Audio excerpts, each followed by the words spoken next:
Hi friends, நான் உங்களுடைய ஸ்ரீ பேசுகிறேன். இன்றைக்கி நம்ம கீரை குழம்பு தான். கீரை குழம்புக்கு உருளைக்கிழங்கு தொக்கு வச்சு ப்ளஸ் நம்ம கொத்தவரங்காய் வத்தலோட அப்பளம் பொரித்து சாப்பிடும்போது அதோட டேஸ்ட்டே ஒரு வேறு லெவல் தாங்க போங்க.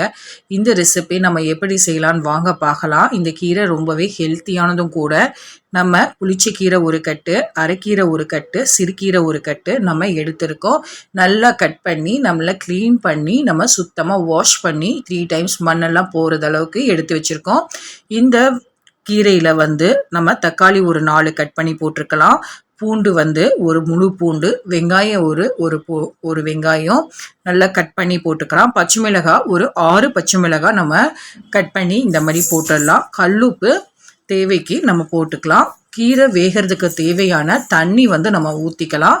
ஒரு கால்வாசி இந்த கீரை வேகிற அளவுக்கு தண்ணி இருந்தால் போதும். பாருங்கள், நல்லா குக்கரில் நல்லா வேக வச்சாச்சு. நான் குக்கர் மூடிலாம் போடல, நார்மலாகவே நான் வேக வச்சுருக்கேன். பாருங்கள், இப்போது நான் நல்லா கடைஞ்சி எடுத்தாச்சு அந்த கீரையை. இப்போ அதை தாளிச்சிடலாம் வாங்க. ஒரு கடாய் நல்லா சூடானதுக்கப்புறம் ஒரு குழம்பு கரண்டி அளவுக்கு எண்ணெய் ஊற்றிக்கலாம். நல்லா சூடானதுக்கப்புறம் ஒரு ஸ்பூனு கடுகுளுத்தம்பருப்பு ஆட் பண்ணிடலாம். இப்போது ஒரு வெங்காயம் கட் பண்ணதை நம்ம எடுத்து போட்டுடலாம். நல்லா தலைன்னு கொதிக்கட்டும். ஒரு 2 கீத்து கருவேப்பிலை போட்டுடலாம். காஞ்ச மிளகாய் ஒரு 5 காஞ்ச மிளகாய் போட்டுடலாம். நீங்கள் கிள்ளியும் போட்டுக்கலாம், இல்லைன்னா கட் பண்ணியும் நம்ம போட்டுக்கலாம். இப்போது ஒரே ஒரு பூண்டு, உரலில் தட்டின பூண்டை நான் போட்டுடுறேன். இப்போ நல்லா செவரட்டும். இப்போ நல்லா செவந்ததுக்கப்புறம் நம்ம அந்த கீரையில் ஊற்றிடலாம். நம்ம இப்போ அந்த கீரை நல்லா கொதிக்கட்டும்.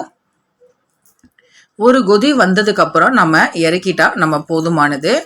இது தேவையான சால்ட் எல்லாமே நம்ம ஆட் பண்ணிக்கலாம். ஆட் பண்ணிவிட்டு சால்ட் எல்லாம் கரெக்டாக இருக்கான்றதை நீங்கள் செக் பண்ணிக்கோங்க.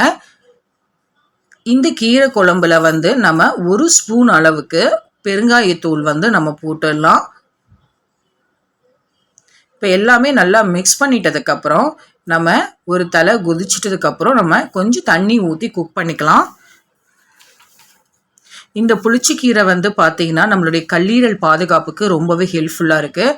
பாடியில் இருக்க ஹீட்டை குறைக்குது, கல்லீரலில் இருக்க கெட்ட கொழுப்பை குறைக்குது, கல்லீரலில் இருக்க நச்சுக்களை நீக்குது. இந்த புளிச்சக்கீரை கொலஸ்ட்ரால் அளவை குறைக்குது, ரத்த அழுத்தத்தை குறைக்குது, பார்வைத்திறன் அதிகமாக ஆகிறதுக்கு ரொம்பவே ஹெல்ப்ஃபுல்லாக இருக்குது.